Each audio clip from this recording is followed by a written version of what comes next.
কাবা ঘরের গেলাফ ধরে কানলেও আপনি আমাকে যে মিথ্যা অপবাদটা দিয়েছেন এটা মাফ হবে না যতক্ষণ না আমি মাফ করছি। কথা কি বুঝতে পারছেন?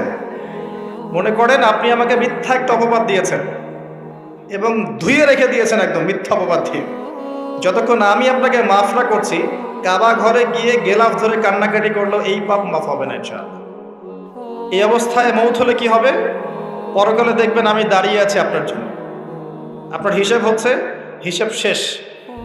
আপনি সালাত, সওম, হজ জাকাতে নেকি নিয়ে উঠেছেন, কিন্তু দেখছেন আমি দাঁড়িয়ে আছি, আমার মতো আরো 10 জন দাঁড়িয়ে আছে। ওই 10 জনকে আপনি গালি দিয়েছিলেন, অপবাদ দিয়েছিলেন, তাদের গীবত করেছিলেন, তাদের সম্পদ বা সম্মানের হানি করেছিলেন। এখন কিয়ামতের মাঠে আপনার নেকি দিয়ে এই ঋণ শোধ করতে হবে, অন্য কোনো অপশন নাই। আর যদি নেকি শেষ হয়ে যায় তখন কি হবে? তখন আমার আমলনামা থেকে কিছু গুনাহ আপনাকে নিতে হবে। আল্লাহ পাক ন্যায় বিচারক। আল্লাহ পাক শুধু গফুর রহিম নন, আল্লাহ পাক শুধু পরম করুণাময় অসীম দয়ালুই নন, বরং তিনি হচ্ছেন ন্যায় বিচারক। ন্যায় বিচারক। একজন ধর্ষক যদি বলে যে আল্লাহ পাক তো গফুর রহিম, আল্লাহ আমাকে মাফ করে দিতে পারেন, তাহলে যাকে ধর্ষণ করলো সে তার উপর জুলুম হবে না? আল্লাহ পাক যদি ধর্ষককে মাফ করে দেন, তাহলে যাকে ধর্ষণ করা হয়েছে ওর প্রতি জুলুম হবে না? কথা বুঝতে পারছেন না?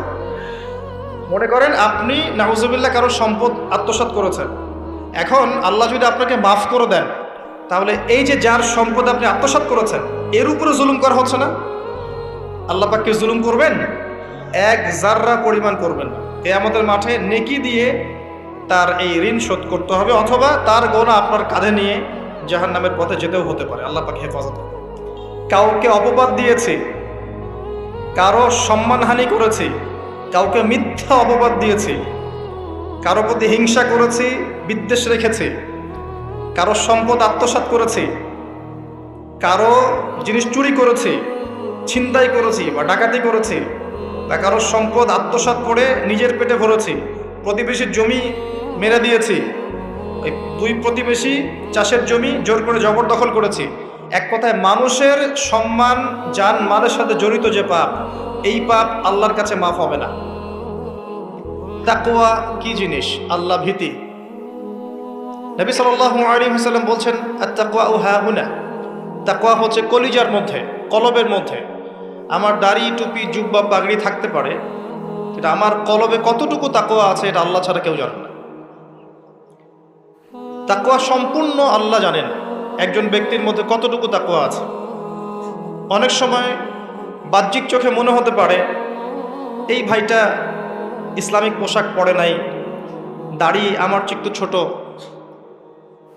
চলাফেরা কেমন জানি, সুন্নতি পোশাক নাই, ওঠা বসা চলাফেরা কেমন মনে হচ্ছে।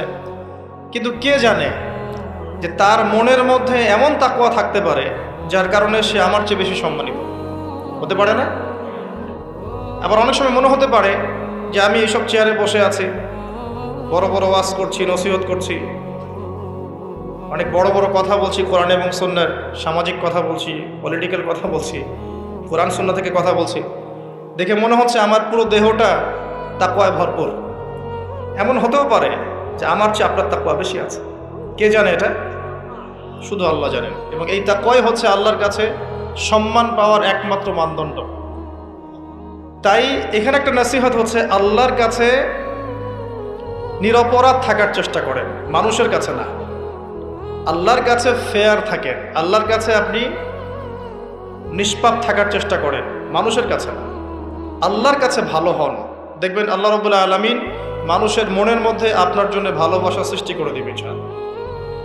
মানুষের কাছে নয়, লোক দেখানো বিষয় নয়।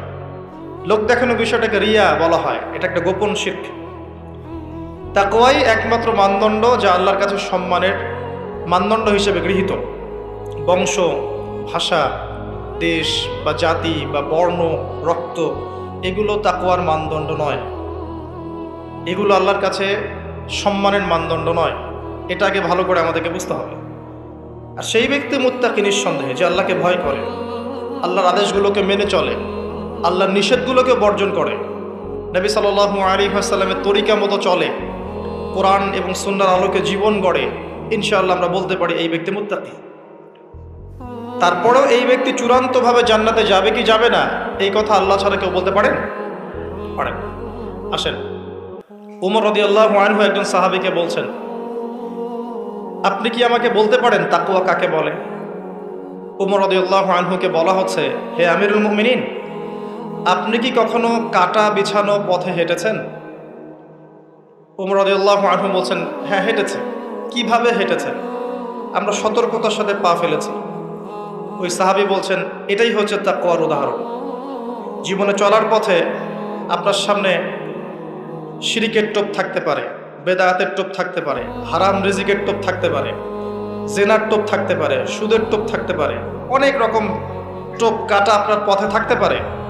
তা আপনি এগুলো বেছে বেছে চলছেন, বেছে বেছে পা ফেলছেন এবং জান্নাত আপনার গন্তব্যের দিকে এগিয়ে যাচ্ছেন। এটার নাম হচ্ছে তাকওয়া। আপনি আমি খুব ভালো করেই জানি যে আমরা আমাদের জীবনে কি কি বড় পাপ করেছি, আমাদের বিবেক জানিয়ে দিবে না? আমরা কিন্তু ভালো করেই জানি যে আমরা আমাদের জীবনে কি কি বড় পাপ করেছি। কত বছর নামাজ পড়িনি, কত বছর রোজা রাখি নাই, কত বছর যাকাত দেই নাই, কার কার ক্ষতি করেছি, কার কার উপর জুলুম করেছি, কয়বার জেনা করেছি, কয়টা মেয়ের সাথে সম্পর্ক করেছি, কতদিন বেপর্দায় চলেছি, বয়ফ্রেন্ডের সাথে কোথায় কোথায় ঘুরেছি, বয়ফ্রেন্ডের সাথে কি কি করেছি। এখন তো গার্লফ্রেন্ডও কি কি করে, তাই না ভাই? সুবহানাল্লাহ। আর কিসের জন্য অপেক্ষা করছেন? কিয়ামতের জন্য। আর কোন নিদর্শনের জন্য অপেক্ষা করছেন? তবে এর পরে একটা সময় আসবে যখন মানুষ ছেলে ছেলে আর মেয়ে মেয়ে বিয়ে করবে। এই ধাপটা পার করে আরেকটা ধাপে যাবে, সেটা হচ্ছে মানুষ জন্তু জানোয়ারের সাথে জেনা করবে। বিশ্বাস করলেন না? অপেক্ষা করতে থাকেন। যখন এটাও দেখবেন তখন আমার কথা মনে করে, ভাই কথাটা বলছিল আগেই, মানুষ জন্তু জানোয়ারের সাথেও জেনা করবে। ছেলে ছেলেকে বিয়ে করছে না, মেয়ে মেয়েকে বিয়ে করছে না, এবং এটাকে প্রমোট করা হচ্ছে এমনভাবে যে এটা একটা ভালো জিনিস, এটা একটা ব্যক্তি স্বাধীনতা, মানুষ চাইলে করতেই পারে। কয়দিন পরে দেখবেন মানুষ জন্তু জানোয়ারের সাথেও জেনা করে। বাচ্চাদেরকে মানুষ ধর্ষণ করছে না? এক সময় ছিল কি এই জিনিসটা? বাচ্চাদেরকে কেউ ধর্ষণ করতো? আজকে থেকে 100 বছর আগে ছিল? চিন্তা করে দেখেন, ছিল না। কিন্তু এখন স্বাভাবিক হয়ে যাচ্ছে না? অনেক দেখবেন বাচ্চা এখন ধর্ষিত হচ্ছে। আর যেহেতু এগুলোর বিচার হয় না সুষ্ঠু, ধর্ষক পার পেয়ে যায়। এগুলো কিন্তু এমনি এমনি হয়নি, আস্তে আস্তে এই সময়গুলো আসবে। যাই হোক, আমরা আমাদের ঈমান আমল হেফাজত করি, আমাদের পরিবারটাকে হেফাজত করি। আল্লাহ পাক তৌফিক দান করুন। তো যেটা বলছিলাম, আমরা কিন্তু জানি খুব ভালো করি যে আমরা কি কি পাপ করেছি। এই পাপগুলোকে একটু খাতার মধ্যে লিস্ট করতে হবে। পারবেন? নিজের বড় বড় পাপগুলোকে খাতায় লিস্ট করতে পারবেন? পারা যাবে ইনশাআল্লাহ। ছোটখাটো পাপের কথা বাদ দেন। ছোটখাটো পাপ আল্লাহ পাক ওযু করলে মাফ করে দেন। ওযু করলে পাপ মাফ হয়ে যায়। নামাজের জন্য হেঁটে যাচ্ছেন, পাপ মাফ হয়ে যায়। আপনি এই যে আপনার পায়ের মধ্যে একটা কাটা ফুটেছে, পাপ মাফ হয়ে গেছে। আপনি জ্বর আসছে, আপনার গুনাহ মাফ হয়ে যাচ্ছে। আপনি মুসাফা করছেন আমার সাথে, আপনার গুনাহ ঝরে যাচ্ছে, আমার গুনাহও ঝরে যাচ্ছে। ছোটখাটো পাপ মাফের অসংখ্য পদ্ধতি আছে, আল্লাহ পাক দিয়ে দিয়েছেন আমাদের। কিন্তু কবিরা গুনাহ, বড় বড় কবিরা গুনাহ খাঁটি তওবা করা ছাড়া মাফ হবে না। আমি কি বুঝাতে পারছি? কবিরা গুনাহ খাঁটি তওবা না করলে মাফ হবে না। এই রমজানে আমাদের কবিরা গুনার লিস্ট আমাদেরকে করতে হবে, নিজের আমলনামার লিস্ট নিজেকে করতে হবে। এবং রমজানে রোজা রেখে সওমরত অবস্থায় আল্লাহকে বলতে হবে, আল্লাহ আমি অমুক পাপ করেছিলাম, আমাকে মাফ করে দাও। আল্লাহ আমি অমুক পাপ করেছি, আমাকে মাফ করে দাও। আল্লাহ আমি অমুক পাপ করেছি, আমাকে মাফ করে দাও। পারা যাবে ইনশাআল্লাহ? আল্লাহর জন্য এক মুহূর্তের ব্যাপার। আল্লাহ পাক আপনার সমস্ত পাপকে নেকি দিয়ে পরিবর্তন করে দিবেন ইনশাআল্লাহ, যদি মুখলেসভাবে আপনি তওবা করতে পারেন। আরেকটা বিষয় থেকে যায়, সেটা হলো মানুষের সাথে জড়িত হক। অনেক সময় দেখা যায় কাউকে গালি দিয়েছি, এই জন্য সবসময় সতর্ক থাকবেন আপনার যারা, যেন মানুষের হক নষ্ট না হয়। মানুষ আপনাকে গালি দেখ, থাপ্পড় মারুক, জমি আত্মসাৎ করে ফেলুক, হক নষ্ট করুক, কি করে করুক, আপনি তারটা করতে চান না। যারা করছে আপনি লাভবান। আপনি কেমন করে লাভবান? আপনি অসংখ্য নেকি পাচ্ছেন, আপনি জানছেনও না। যেই আপনার বিরুদ্ধে মনে করেন আপনি নিষ্পাপ, আপনি মাজলুম, আপনি কোনো অন্যায় করেন নাই, আপনার বিরুদ্ধে জুলুম করা হচ্ছে, অপবাদ দেওয়া হচ্ছে, আপনাকে আন্ডারএস্টিমেট করা হচ্ছে, ইত্যাদি ইত্যাদি, আপনি বসে বসে নেকি পাচ্ছেন। বসে বসে নেকি পাচ্ছেন, এবং পরকালে কিয়ামতের মাঠে উঠে দেখবেন অসংখ্য নেকি অটোমেটিক আপনার আমল নামে চলে আসবে। তখন তারা আফসোস করবে দুনিয়াতে এই কাজগুলো না করে ভালো কিছু করলে ভালো হতো। যাই হোক, মানুষের সাথে জড়িত পাপ আল্লাহর কাছে মাফ হবে না। এই কারণে এই রমজান মাসে ওই লিস্টের মধ্যে থাকবে আমি কার কার ক্ষতি করেছি, থাকবেই। কিন্তু যতটুকু মনে পড়ে লিখে ফেলবেন, সুযোগ থাকলে সেটা ফেরত দিয়ে দিবেন।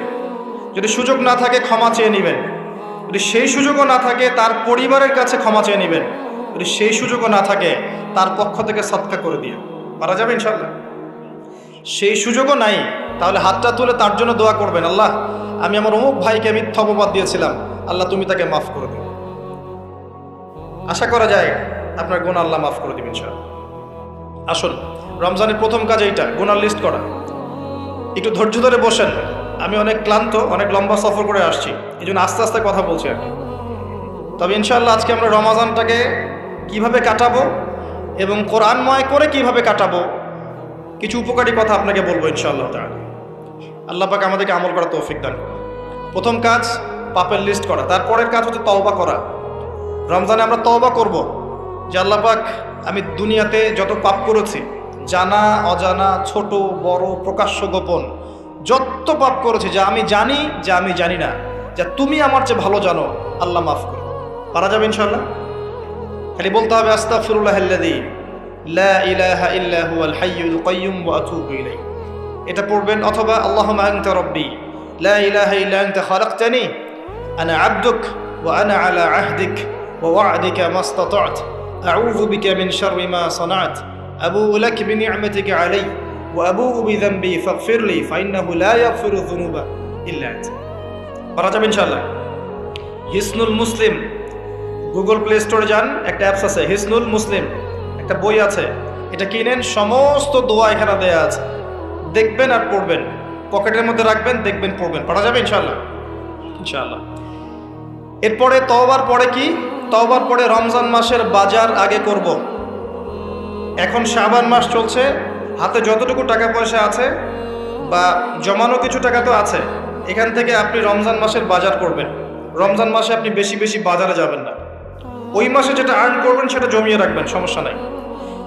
সম্ভব হলে ঈদের যে কাপড় চোপড় লাগে, আপনার স্ত্রীর জন্য এক সেট, আপনার বাচ্চার জন্য এক সেট, আপনার এক সেট, নতুন কাপড় পরা সুন্নত, এবং আমরা সবাই নতুন কাপড় পরার চেষ্টা করবো ইনশাআল্লাহ। যাদের নতুন কাপড় নাই তাদেরকে কাপড় দেওয়ার চেষ্টা করবেন ইনশাআল্লাহ। এটাও কিনে রাখতে পারেন আগে ভাগেই। রমজান মাসে আপনি বাজারে সময় দিবেন না, দুনিয়ার কাজে বেশি ব্যস্ত হবেন, এটা একটা টার্গেট। এরপর আপনি রমজান মাসে একটা প্রজেক্ট হাতে নেবেন যে আমার মতো বহু মুসলিম সমাজে আছে যাদের পুরো মাস চলার মতো টাকা পয়সা নাই, আছে না? সামাজিকভাবে হোক, মাদ্রাসার উদ্যোগে হোক, বা রাষ্ট্রীয়ভাবে হোক, যেভাবে হোক, এই গরিব মানুষদের লিস্ট করে বাসায় বাসায় অন্তত এক মাসের বাজার খরচ পৌঁছে দেওয়ার চেষ্টা করতে হবে। পারবেন? পারবেন না? এক মাসের বাজার কত টাকা লাগে? 2000, 3000, নিত্য প্রয়োজনীয় কথা বলছি, সব তো দিতে পারবেন না। 2-3 হাজার, 4000, এর মধ্যে সে চাল পাবে, ডাল পাবে, ছোলা বুট পাবে, তেল পাবে। বাই দ্য ওয়ে, তেলের দাম যে এখন কত আমি তো জানি না, আমি অবশ্য বাজারে যাই না, আমি জানি না দাম কত। তবে একটা ফেসবুক স্ক্রল করতে গিয়ে একটা ভিডিও আসলো, দেখলাম, যে দেখে খুব হাসি বের হলো আর কি, যে বাড়ির গিন্নি সে কড়াই ধরে আছে, আর বাড়ির কর্তা ওই তেলের বোতলটাকে তালা দিয়ে লক করে রেখেছে আর কি। তো গিন্নি এসে বলছে আজকে রান্না করবো, তেল দাও। সে উঠে লক খুলে যে কৌটাটা আছে, যে কৌটার মুখটাতে এক কর্ক তেল ঢেলে এই আপনার কড়াইতে দিল, যে এটা দিয়ে আজকে চালাও। তো আল্লাহ পাক আমাদের এক শ্রেণীর অসৎ ব্যবসায়ীদেরকে হেদায়েত করুক, যারা কৃত্রিম সংকট তৈরি করে জিনিসপত্রের দাম বাড়ায়। আল্লাহ পাক এদেরকে হেদায়েত করুক, কঠিন শাস্তির আওতায় আনা উচিত। যদি এটা ওমর রাদিয়াল্লাহু আনহুর শাসন হতো, দেখতেন শাস্তি কাকে বলে, প্রকাশ্যে শাস্তি দিত তারা। যদি এটা ওমর রাদিয়াল্লাহু আনহুর যুগ হতো, তাহলে দেখতেন শাস্তি কাকে বলে। ওমর ইবনুল খাত্তাব রাদিয়াল্লাহু আনহুর একজন ছেলে একটা অন্যায় করেছিল, সম্ভবত তিনি মদ পান করেছিলেন, সম্ভবত। কাজী দোররা দিচ্ছে 80 বেত্রাঘাত, দোররা আস্তে আস্তে দিয়েছে। আমিরুল মুমিনের ছেলে, জোরে মারা যাবে না। ওমর রাদিয়াল্লাহু আনহু নিজে উঠে গিয়ে সেই দোররা হাতে নিয়ে নিজে পিটানো শুরু করলেন। দোররা মারা শেষ হওয়ার আগেই ছেলে ডেড, স্পট ডেড। কথা কি বুঝতে পারছেন? এবার ছেলেকে দাফন করলেন। দাফন করে বাকি দোররা যে কয়টা বাকি ছিল, এই বাকি দোররাগুলো তার কবরের উপরে মারছে। মারার পরে আল্লাহকে বলছে, আল্লাহ আমাকে মাফ করে দিও, হয়তো আমি ন্যায় বিচার করতে পারলাম না। আমি কি বুঝাতে পারছি ভাই? এটা তার শাসন। এরকম শাসন আবার আসবে ইনশাআল্লাহ। মনে করবেন না যে আসবে না। যা দেখছেন সব কিছু থাকবে না, এগুলোর কিছুই থাকবে না। যেটা বলছি, বাজার করে ফেলেন এবং প্রজেক্ট নেবেন। যারা দরিদ্র দুস্থ, এদের পরিবারে আমরা পার পরিবার একটা করে প্যাকেজ পাঠিয়ে দেব, যেখানে নিত্য প্রয়োজনীয় দ্রব্য থাকবে। তারাও যেন রমজান মাসে খেয়ে পরে বাঁচতে পারে। পারা যাবে ইনশাআল্লাহ। চেষ্টা করেন, আল্লাহ পাক আপনার রিজিকে বরকত দিবে ইনশাআল্লাহ। একটা হাদিসে আছে, বান্দা যতক্ষণ অন্য ভাইয়ের সাহায্যে থাকে, আল্লাহ ততক্ষণ ওই বান্দার সাহায্যে থাকে। আর একজন মুসলিম ভাইয়ের প্রয়োজন পূরণ করতে যাওয়া, খালি হেঁটে হেঁটে যাওয়া, এটা মসজিদে নববীতে বসে 12 বছর ইতিকাফ করার চেয়ে বেশি নেকির কাজ। এগুলো আমরা হয়তো বুঝি না, মনে করি তার সাথে যাব, আমার তো সময় নষ্ট হচ্ছে। আপনি 12 বছর ইতিকাফের নেকি পাচ্ছেন, তাও যে কোনো মসজিদে না, নববী মসজিদ। সুবহানাল্লাহ। রমজানে আর কি করবেন? কম খাবেন, সেহরি আর ইফতারে বেশি খাবেন না, এবং 2টা তরকারি দিয়ে যদি খাবার হয়ে যায়, 10টা তরকারি করার কোনো দরকার নেই। আপনিও দুনিয়ার কাছে বেশি ব্যস্ত হবেন না, বাড়ির মা বোনদেরকেও ব্যস্ত রাখবেন না, তাদেরকেও দিন শেখার সুযোগ দিবেন। রমজান মাসে তারা অল্প রান্না করবে, একবার রান্না করবে, 3 বেলা খেয়ে নেবেন গরম করে। তারা তালিম করবে, তারা কোরআন শেখার মজলিসে যাবে, তারা মহিলাদের মধ্যে দিন চর্চা করবে, তাদেরকেও দিনের সুযোগ করে দিতে হবে। পারা যাবে ইনশাআল্লাহ। এবং আপনিও তালিমে বসবেন, 5 ওয়াক্ত নামাজ মসজিদে আদায় করবেন, ইসলামিক দর্শগুলোতে বসবেন, ইমানকে তাজা করবেন, ইমানকে তাজা করবেন। কম খাবেন। আমি বরাবরই বলি যে এই খাওয়ার যে ব্যাপারগুলো আছে, এখানে আমরা যারা দাবি করি যে ইসলাম আমরা প্রচার করছি, জনগণের মাঝে ঢুকাই দিচ্ছি, তাদের অনেকের মাঝেই দেখবেন খাওয়ার সুন্নত নাই। কথা বুঝতে পারছেন না? বড় বড় কথা বলার পরে খাওয়ার টেবিলে খালি বসায় দেন, দেখবেন সব শেষ, 7 পেট খেয়ে শেষ করে ফেলছে। খাওয়ার সুন্নত ওই কোরআনে আছে, হাদিসে আছে, প্র্যাকটিক্যালি নেই। নবীজি কি বলেছেন? খেতে হলে, যদি খেতেই হয়, তাহলে 1 ভাগ পেটের 1 ভাগ, আরেক ভাগ পানি, আরেক ভাগ ফাঁকা। কি চাচ্ছেন সব লেখা আছে। এটাই ইসলাম, যেখানে প্রতিটা বিষয়ের সমাধান আছে, খুঁটিনাটি সবকিছু আছে।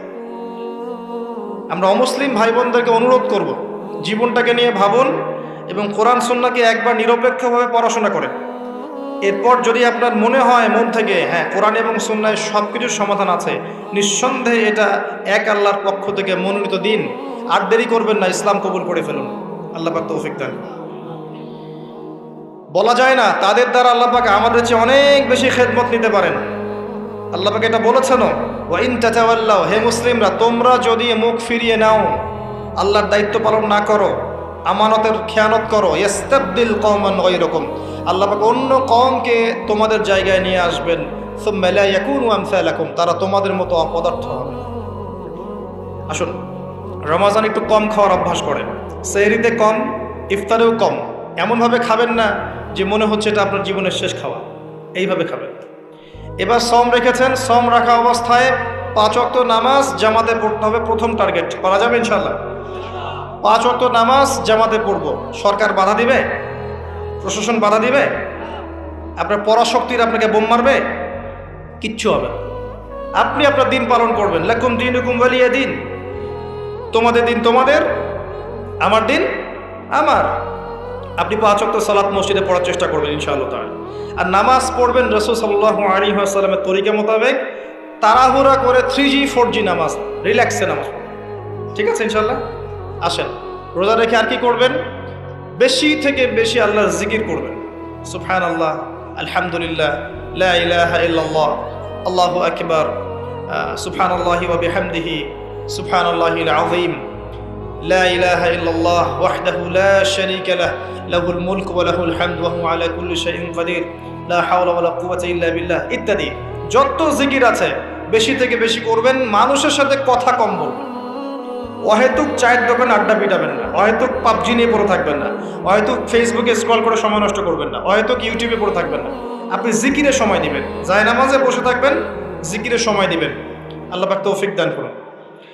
এবং বেশি থেকে বেশি দোয়া করবেন আল্লাহর কাছে রমজান মাসে। দোয়া আপনার নিজের জন্যে, আপনার মা বাবার জন্যে, আপনার মৃত আত্মীয় স্বজনের জন্যে, আপনার ফিউচারের জন্যে, আপনার সন্তানদের জন্যে, আপনার দেশের জন্যে, আপনার জনগণের জন্যে, মুসলিম উম্মার জন্য, সবার জন্য কি করবেন? দোয়া করবেন। দোয়ায় কার্পণ্য করবেন না। আপনি যখন অন্য কোনো মুসলিম ভাইয়ের জন্য দোয়া করছেন, তখন আপনার মাথার কাছে একজন ফেরেশতা থাকবেন, যিনি বলবেন যে তোমার জন্যও তাই হোক, তোমার জন্যও তাই হোক। দোয়া করলে লাভ আপনার, ক্ষতি নাই। আর দোয়া করার উপযুক্ত সময়গুলো খুঁজে খুঁজে বের করবেন। যেমন রোজা রাখা অবস্থায় দোয়া করলে দোয়া কবুল হয়। 2 একামতের মাঝখানে, মানে আজান এবং একামত এর মাঝখানে দোয়া করলে দোয়া কবুল হয়। নামাজের, ফরজ নামাজের পরে দোয়া করলে দোয়া কবুল হয়। সালাম ফিরানোর আগেও দোয়া করলে দোয়া কবুল হয়, দোয়া মাসুরার পরে। এরপরে সেজদারত অবস্থায় দোয়া করলে দোয়া বেশি কবুল হয়। শেষ রাতে দোয়া করলে দোয়া কবুল হয়। বৃষ্টি পড়ছে, এই সময় দোয়া করলে দোয়া কবুল হয়। একটু দান সদকা করেছেন, ভালো কাজ করেছেন, এখন হাত তুলে দোয়া করেন, দোয়া কবুল হয়। ওযু করেছেন, এখন হাত তুলে দোয়া করেন, দোয়া কবুল হয়। অনেক জায়গা আছে দোয়া কবুলের, খুঁজে খুঁজে বের করে দোয়া করতে। দোয়া চাইতে হবে কেন? নিজের দোয়া নিজেই করুন। দোয়া চাওয়া ভালো কাজ, এটা কোনো খারাপ কিছু না, কিন্তু নিজের দোয়া নিজে করতে শেখেন। আপনার যা প্রয়োজন আমি কি বুঝতে পারবো? আপনি যদি বলেন ভাই দোয়া করেন, আমি বলতে পারি বারাকাল্লাহ ফিক, কিন্তু আপনার কি কি দরকার, আপনার মূল চাহিদা কি কি, আপনাকে নিজের ভাষায় আল্লাহর কাছে বলতে হবে। যদি আপনি কোনো মতে আরবিও না জানেন, আরবির কিছুই জানেন না, আমি বলবো আপনি প্রয়োজনে বাংলাতেই আল্লাহর কাছে দোয়া করেন। আল্লাহ পাক সব ভাষা বুঝবেন ইনশাআল্লাহ। আল্লাহ পাক কি সব ভাষা বুঝবেন না? ইনশাআল্লাহ। বেশি বেশি দোয়া করবেন। রমজান মাসে আরেকটা কাজ করবেন, যাকাত। আপনাদের যাকাত যেটা আছে নিসাব পরিমাণ যাকাত লিস্ট করে ফেলবেন, হিসাব করবেন, রমজান মাসে যাকাত দিয়ে দিবেন। যাকাত আটকে রাখবেন না। যদি যাকাত কেউ অস্বীকার করে, সে আর মুসলিম থাকে না, সে কাফের হয়ে যায়। এটা মনে রাখবেন।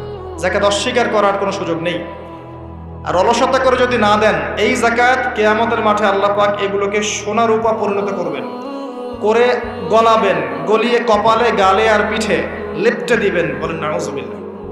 এবং এই যাকাত একটা সাপের আকৃতি নেবে, সাপ, বিষাক্ত সাপ, যেটা গলায় পেঁচানো থাকবে, মাথাটা থাকবে এই কপাল বরাবর।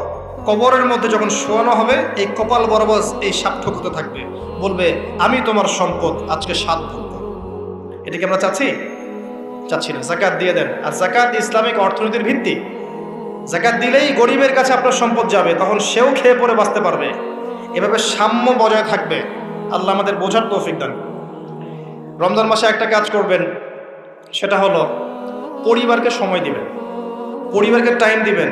পরিবারের মধ্যে ইসলামিক সংস্কৃতি গড়ে তুলবেন। একসাথে সেহরি করবেন, একসাথে সাহরি করার পরে একসাথে ইফতার করবেন, একসাথে তালিম করবেন, ইসলামিক কোনো মুভিজ একসাথে দেখলেন, ইসলামিক কোনো লেকচার একসাথে শুনলেন। মানে ইসলামকে এনজয় করবেন পরিবারকে নিয়ে, সাথে করে নিয়ে। বাচ্চা কাচ্চারা দেখবে ছোটবেলায় আমরা বাবাদের সাথে এটা করেছিলাম, ওইটা করেছিলাম। ইফতার বানাচ্ছেন বাসায়, বাচ্চাদেরকে ইনভলভ করবেন, বাচ্চাদেরকে রোজা রাখতে উৎসাহিত করবেন, ওদেরকে নবীদের গল্প শোনাবেন, ইসলামিক কালচারে বড় করবেন। দেখবেন পরিবারের মধ্যে শান্তি ও রহমত নেমে আসবে ইনশাআল্লাহ। পারা যাবে ইনশাআল্লাহ। রমজান মাসে আরও একটা কাজ করবেন, সাদাকাতুল ফিতর। সাদাকাতুল ফিতর দিয়ে দিবেন। এটা সম্পর্কে আলেম ওলামারা আপনাদেরকে বলবে খুতবা ইনশাআল্লাহ, আমি আগেই বলে রাখলাম। সাদাকাতুল ফিতর দিয়ে দিবেন। রমজান মাসে আরেকটা ইম্পর্টেন্ট কাজ আছে, সেটা হলো যে আমাদের সমাজে অনেক এতিম থাকে, বিধবা থাকে, নিঃস্ব অসহায় মানুষ থাকে। এই মানুষগুলোর পাশে দাঁড়ানোর চেষ্টা করবেন। বেশি থেকে বেশি দান সাদাকা করবেন। যতটুকু সামর্থ্য আল্লাহ দিয়েছেন, আপনি বেশি থেকে বেশি দান সাদাকা করবেন। এভাবে ইনশাআল্লাহ আপনি রমজানটাকে উপলব্ধি করতে পারবেন, এনজয় করতে পারবেন। আপনার সালাতের মাধ্যমে, আপনার সিয়াম রাখার মাধ্যমে, দোয়া করার মাধ্যমে, জিকির করার মধ্য দিয়ে, পরিবারের সাথে এনজয় করার মধ্য দিয়ে দেখবেন আপনি আত্মশুদ্ধি অর্জন করতে পারছেন।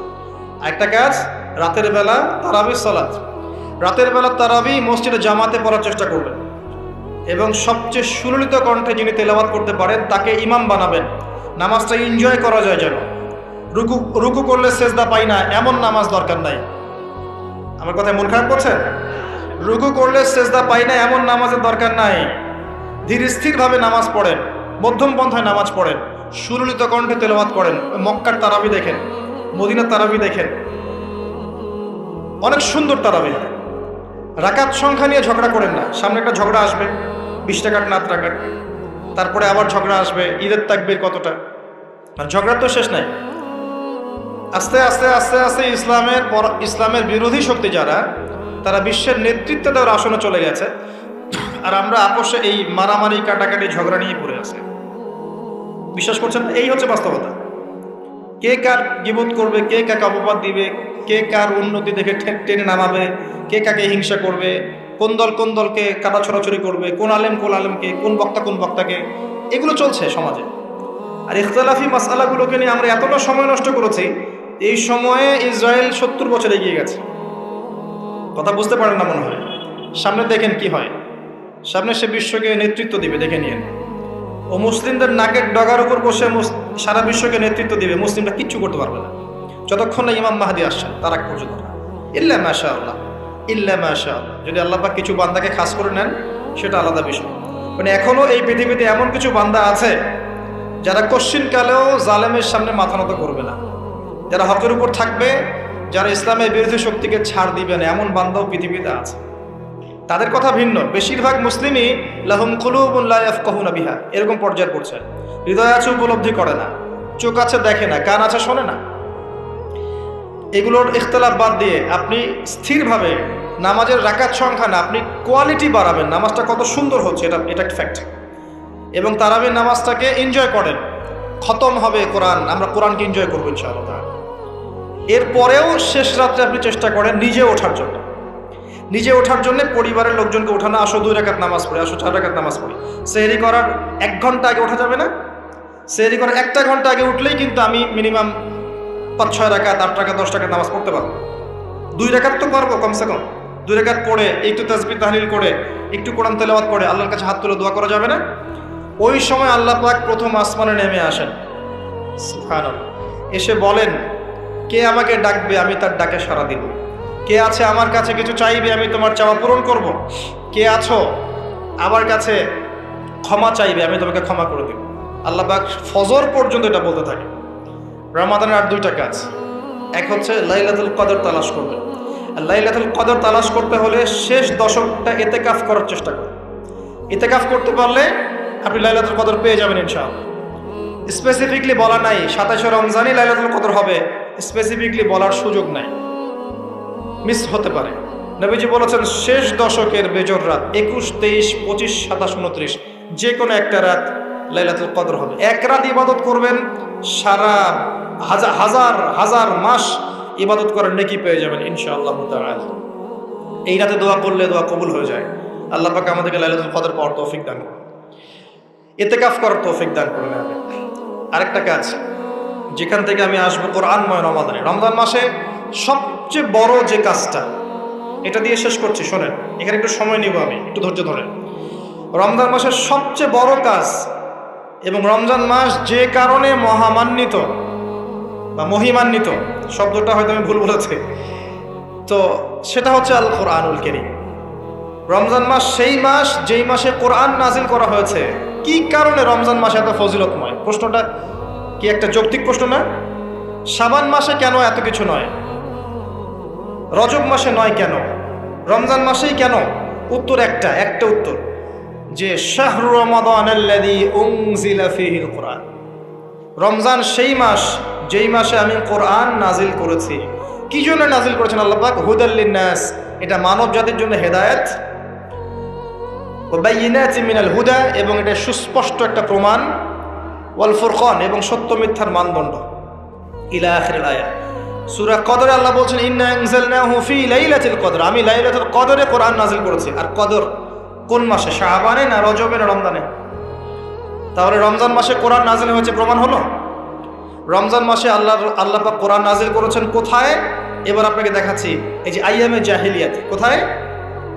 আইয়ামে জাহিলিয়াতে, যখন একটা যুগের মধ্যে শিরক আছে, সুদ আছে, ঘরে ঘরে শিরক, ঘরে ঘরে সুদ, ঘরে ঘরে মাদক, ঘরে ঘরে মেয়েদের অবমাননা, এবং গোত্রীয় হানাহানি, কাটাকাটি, মারামারি, জেনা, ব্যভিচার ভর্তি একটা সমাজের মধ্যে। এখানে রমজান মাসে লাইলাতুল কদরে আল্লাহ কোরআন নাজিল করছেন। কথা কি বুঝতে পারছেন? এবার এই মাসটাকে আল্লাহ পাক সম্মানিত করে দিলেন। তাহলে রমজান মাসের মূল কাজটা কি? কোরআনকে সময় দেয়া। এই মাসের মূল বিষয়টা কি? আল কোরআন। এখন আসেন, এই জাহেলি যুগে কোরআন নাজিল হলো মাত্র 23 বছর পর। কত বছর? মাত্র 23 বছর কোরআন অনুযায়ী চলার পরে দেখা গেল ওই জাহেলি যুগের মধ্যে কোনো শিরক নাই, ওই জাহেলি যুগের মধ্যে কোনো সুদ নাই, ওই জাহেলি যুগের মধ্যে কোনো নারীর অবমাননা নাই, ওই জাহেলি যুগের মধ্যে কোনো রকমের মাদক নাই, এই জাহেলি যুগের মধ্যে, ওই জাহেলি যুগের কোনো গোত্রীয় হানাহানি নাই, সবাই ভাই ভাই হয়ে গেছে। সুবহানাল্লাহ। কত বছর? 23 বছর। কিভাবে চলেছেন? এই আল্লাহর কিতাব আল কোরআনুল কারীম, এর শিক্ষা এবং এর ব্যাখ্যা সুন্নাহ, এটাকে ফলো করে চলা হয়েছে 23 বছর, মাত্র 23 বছর। এখন সেই আল্লাহ কি নাই? সেই নবী নাই? নবী জীবিত না থাকলেও তার সুন্নাহ নেই এবং সেই কিতাব আমাদের মাঝখানে নাই? সবই আছে। সেই আল্লাহ থাকেন, সেই নবীর সুন্নাহ থাকে এবং সেই কিতাব আমাদের মাঝে থাকে, তাহলে আমাদের জাহিলিয়াতগুলো দূর করা সম্ভব না? কি করবেন রমজান মাসে কোরআনকে? আপনি জেনেছেন রমাদান মাস কোরআনের মাস, এই মাসটাকে আপনি কিভাবে মূল্যায়ন করবেন? আমি কয়েকটা ক্লাসিফিকেশন বলছি, লিসেন, এই জায়গাটা একটু ভালো করে শোনেন। 1 নাম্বার, বিভিন্ন শ্রেণীর মানুষ থাকে। এক শ্রেণীর মানুষ আছে আমাদের সমাজে যারা আলিফ বা তা মোটেই জানে না। আছে? আছে? এমন অনেক মানুষ আছে, এদের সংখ্যা কিন্তু কম না, প্রচুর মানুষ যারা আলিফ বা তা উচ্চারণ করতে পারে, কোরআন বিশুদ্ধ করে একটা আলহামদুলিল্লাহি রাব্বিল আলামিন এটা পড়তে পারে না, বানান করে করে পড়তে পারে না। আছে না? এক কথায় বিশুদ্ধ তেলাওয়াত করতে পারে না, এমন মানুষের সংখ্যা কম না বেশি?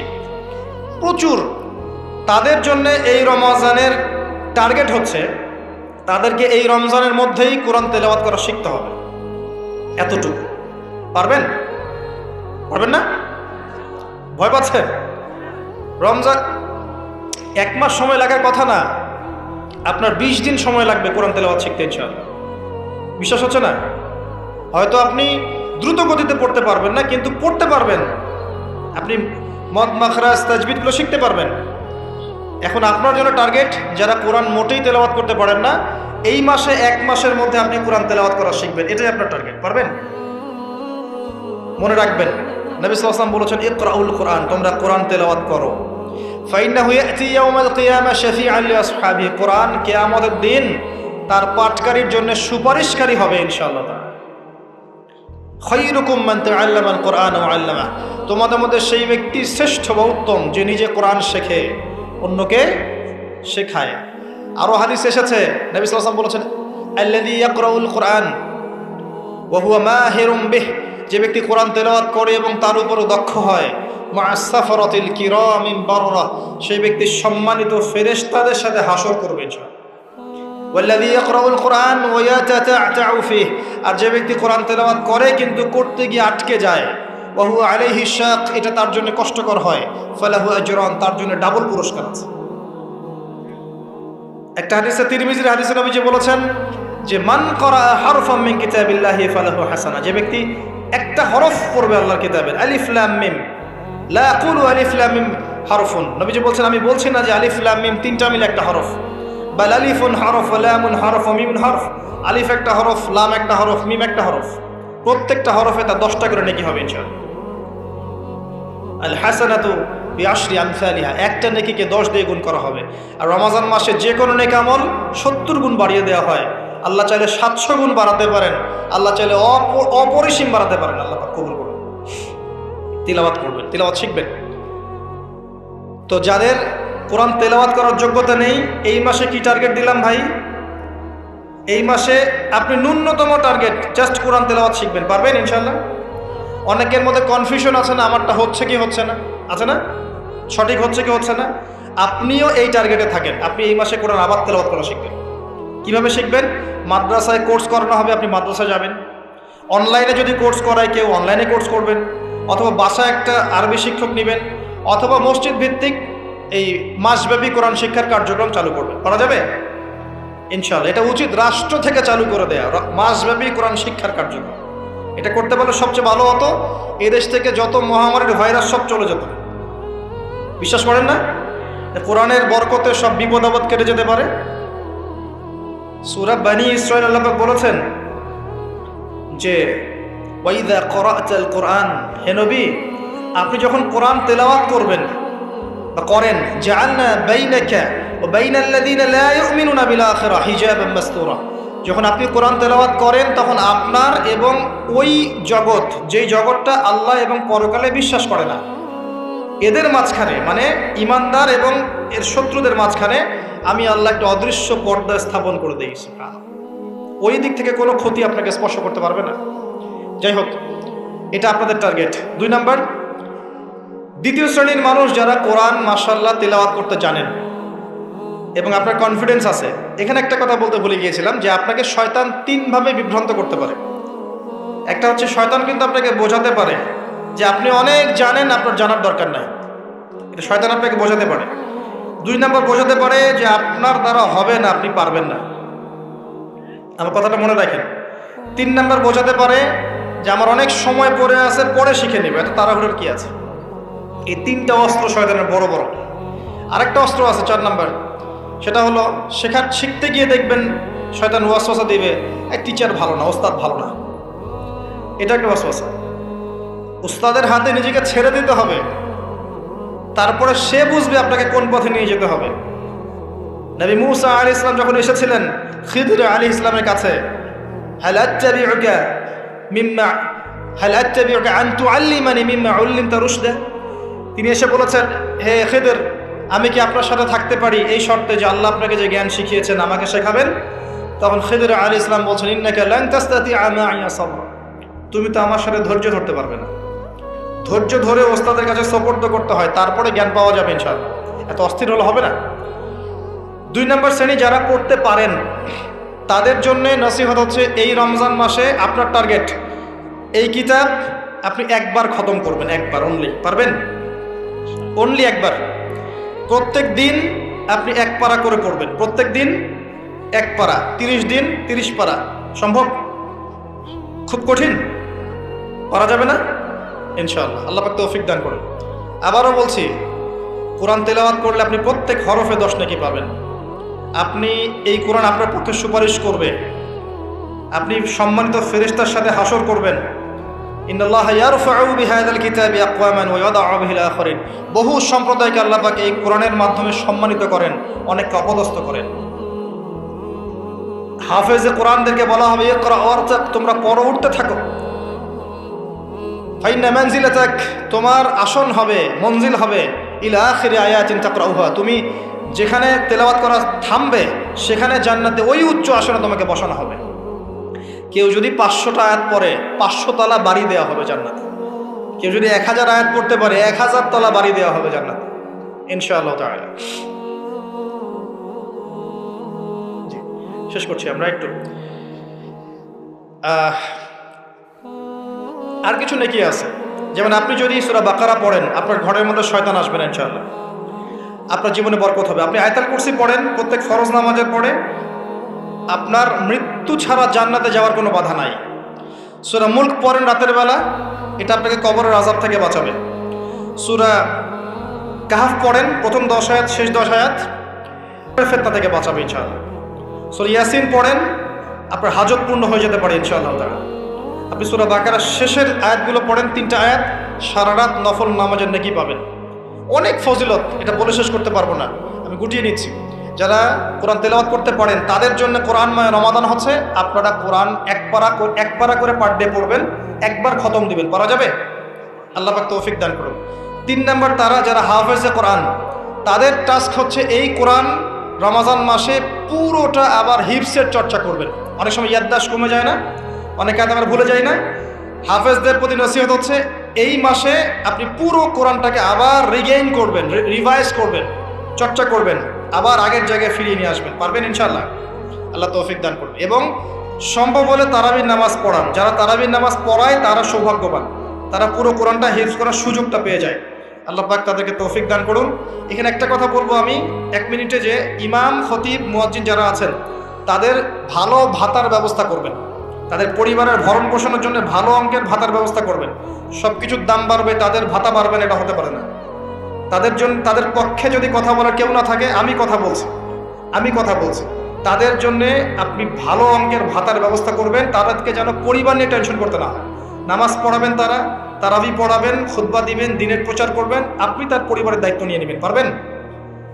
এটা করতে না পারলে তো আল কোরআন আলো ঘরে ঘরে জ্বলবে না। কোরআনওয়ালা মানুষের যদি সমস্যায় থাকে, তাহলে কোরআনের কথা কে বলবে? কে নামাজ পড়াবে আর কে আপনাকে তারাবি পড়াবে? তারা অনেক মাজলুম এবং অসহায়, তারা মুখ ফুটে অনেক কথা বলতে পারে না, তাদের পক্ষে কথা বলার মানুষ খুব কম। তাদেরকে ভালো অঙ্কের অনারিয়ামের ব্যবস্থা করবেন, এটা করা উচিত আমাদের সবার। একটি ইমামের বেতন 5,000 10,000 টাকা, কিভাবে সংসার চলবে? সংসার চলতে পারে না। আল্লাহ পাক তাদেরকে প্রশস্ত রিজিকের ব্যবস্থা করুন, আমিন। আমাদের মানসিকতা পরিবর্তন করুন, আমিন। হাফেজ কোরআনদের জন্য এই টাস্ক, আপনারা পুরো কোরআন হিফজ করবেন, চর্চা করবেন এই রমজান মাসে। তারপরে আর 2-3টা বলে শেষ করছি। যারা কোরআন আমরা অর্থ জানি, টুকটাক অর্থ জানি, আমাদের কাজ হচ্ছে এই রমজান মাসে কোরআনের ব্যাকরণগুলোকে ঝালাই করা, আরবি ভাষাটাকে একটু ঝালাই করা, এবং বিশুদ্ধ তাফসীরকে নিয়ে পুরো কোরআন A to Z পুরো কোরআন 1 মাসের মধ্যে অর্থসহ পড়া। পারবো ইনশাল্লাহ?